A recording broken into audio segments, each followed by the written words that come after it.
Imagine करो एक ऐसा इंसान जो दुनिया के रूल्स फॉलो नहीं करता बल्कि अपने खुद के रूल्स लिखता है, जिसका साइलेंस भी लोगों के लिए थ्रेट बन जाता है और उनकी प्रेजेंस इतनी स्ट्रांग होती है कि लोग उनकी आंखों में देखने से ही डरते हैं। ना स्माइल ना एक्सक्यूज, सिर्फ रिजल्ट और डोमिनेंस। जो सामने आए उससे या तो सीखेगा या हटा दिया जाएगा। ये दुनिया सॉफ्ट लोगों के लिए नहीं बनी है। यहाँ सर्वाइव वही करता है जिनका एटीट्यूड वेपन से भी ज़्यादा डेंजरस होता है। चैप्टर 1, डार्क एटीट्यूड का एक्चुअल में मतलब क्या होता है। लोगों को लगता है कि डार्क एटीट्यूड का मतलब होता है रूड रहना, सबसे अलग चलना या हर वक्त एंग्री रहना, लेकिन असल में यह उससे कहीं ज़्यादा गहरा होता है। डार्क एटीट्यूड का मतलब होता है दुनिया के रूल्स को समझकर उनको तोड़ना नहीं, उनसे परे रहना। ये उन लोगों का एटीट्यूड होता है जो दुनिया से दिखावा नहीं करते, सिर्फ तब बोलते हैं जब बात का मतलब हो, और जब चुप रहते हैं तब भी उनका साइलेंस एक स्टेटमेंट बन जाता है। उनकी आंखों में आग नहीं होती How dare you? पर देखने वाले जल जाते हैं। ये पावर शो करने का तरीका नहीं है, ये पावर को समझने का तरीका है। डार्क एटीट्यूड वाले लोग अपने इमोशंस को पब्लिक नहीं बनाते। वो हंस भी सकते हैं बिना खुश हुए और खुश भी रह सकते हैं बिना दिखाए। ये एक कंट्रोल है अपने ऊपर और उन लोगों पर भी जो समझने की कोशिश करते हैं। ये कॉन्फिडेंस नहीं, ये एक कन्विक्शन है।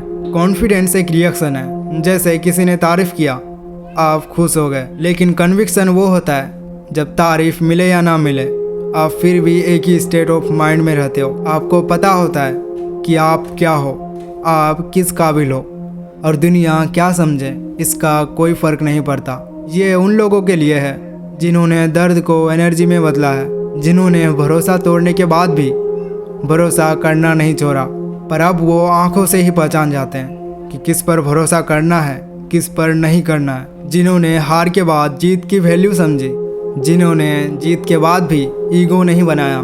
डार्क एटीट्यूड एक जर्नी है, लाइट से गुजरते हुए अंधेरे को अपना जर्नी बनाना।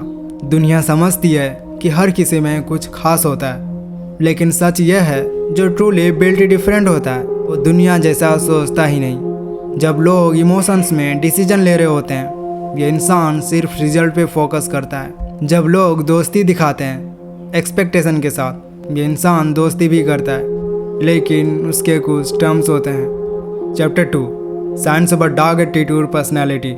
डार्क पर्सनैलिटी कोई मास्क नहीं होता, वो एक एवोल्यूशन होता है, पेन के बाद का वर्जन। कई लोग सोचते हैं डार्क एटीट्यूड मतलब गुस्सा, साइलेंस, एरोगेंस, लेकिन जो असली डार्क पर्सनैलिटी होती है वो ऐसी होती है जो दिखाई नहीं देती पर महसूस हर जगह होती है। यह चैप्टर छुपी हुई वो साइंस के बारे में बताता है जो सिर्फ उनमें होते हैं जो दुनिया से अलग बन चुके हैं। Sign 1, no interest in fitting in. वो क्राउड में खड़े तो होते हैं पर उनकी आंखों में कोई अप्रूवल की भूख नहीं होती। वो कनेक्शन से ज़्यादा डिसकनेक्शन को प्रेफर करता है। वो लोगों को समझने में टाइम लगाते हैं लेकिन खुद को रिवील करने में कभी जल्दी नहीं करते। Sign 2, zero need for validation. उनकी एक खासियत होती है वो खुद से इम्प्रेस हो चुके होते हैं, इसीलिए किसी तारीफ या ताना का उन पे कोई इफेक्ट नहीं होता। वो हर वो चीज़ करते हैं जो उनका लेवल बढ़ाए, चाहे कोई देखे या ना देखे। Sign 3, emotions are controlled not expressed.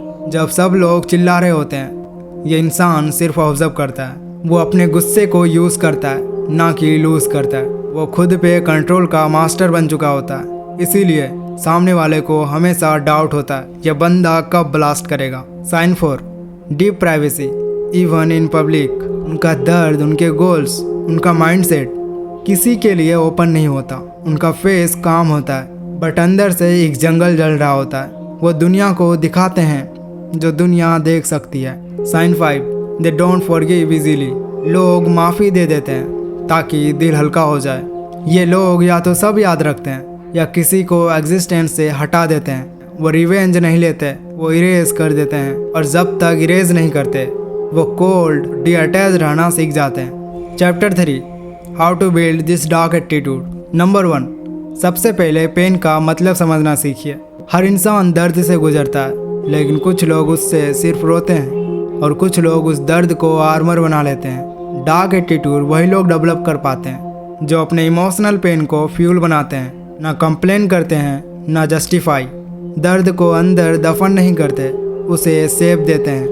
Point number 2, अपनी एनर्जीज को सेव करना शुरू करो। एक स्ट्रॉन्ग डार्क एटीट्यूड तब आता है जब इंसान अपने इमोशंस का सेलेब नहीं बनता। एंगर, फियर, जेलेसी, ये सब एक आर्टिस्ट के रंग होते हैं। इनको कंट्रोल करने वाले ही एक रियल डार्क सोल बनता है। पॉइंट नंबर 3, अपने आप को मिरर से ज़्यादा अपने अंदर झांको, अपने अंदर देखो। जब रात के 2 बजे कोई नहीं होता और आप अपने क्वेश्चंस के साथ होते हो, वही रातें, वही खामोशी आपको सॉलिड मेटल में फोर्ज करती है। जितनी ज़्यादा तन्हाई एक्सेप्ट करोगे उतनी ज़्यादा पावरफुल बनोगे। पॉइंट नंबर 4, रिजेक्शंस को रेपुटेशन बनने दो। अगर सबसे अप्रूवल चाहिए तो डार्क एटीट्यूड का सपना छोड़िए। ये तब बनता है जब आपको लोग समझने से पहले गलत समझने लगते हैं और आप फिर भी खुद पे यकीन नहीं छोड़ते। नंबर 5, सॉफ्ट रहकर हार्ड कैसे बनते हैं, ये सीखना पड़ेगा। रियल डार्कनेस फेक टफनेस में नहीं होती, वो होती है एक काम फेस के पीछे छुपी हुई इंटेंसिटी में। स्माइल करता हुआ बंदा भी अंदर से इतना फोकस्ड होता है कि अगर वक्त आए तो सब कुछ सेक्रीफाइस कर दे। Soft voice, steel eyes, fire inside. Dark attitude build करने का मतलब है अपनी पूरी लाइफ को एक साइलेंट वेपन में कन्वर्ट करना, जिसमें हर चीज़ मेजर हो, कंट्रोल्ड हो और पावरफुल हो, बिना दिखाए। डार्क एटीट्यूड एक ट्रेंड नहीं है, एक ट्रांसफॉर्मेशन है। इसमें ना दिखावा होता है ना अप्रूवल का नशा। ये उन लोगों का साइलेंस होता है जो दुनिया से नहीं खुद से जीतने आए हैं। अगर तुम्हारा प्रेजेंस बिना बोले कुछ लोगों को अनकंफर्टेबल कर देता है तो समझ लेना तुम बदल रहे हो। इस जर्नी में सब नहीं समझेंगे, तुम्हें कुछ छोड़ के भी जाएंगे, कुछ अपोज करेंगे, लेकिन एक वक्त आएगा जब तुम खुद से आंखों में आंखें डालकर कहोगे, मैं वो बन गया हूँ जिसका सपना कभी सिर्फ सोचा था। अगर आपको ऐसे डीप वीडियोस पसंद है तो you can subscribe this channel and like कर सकते हो।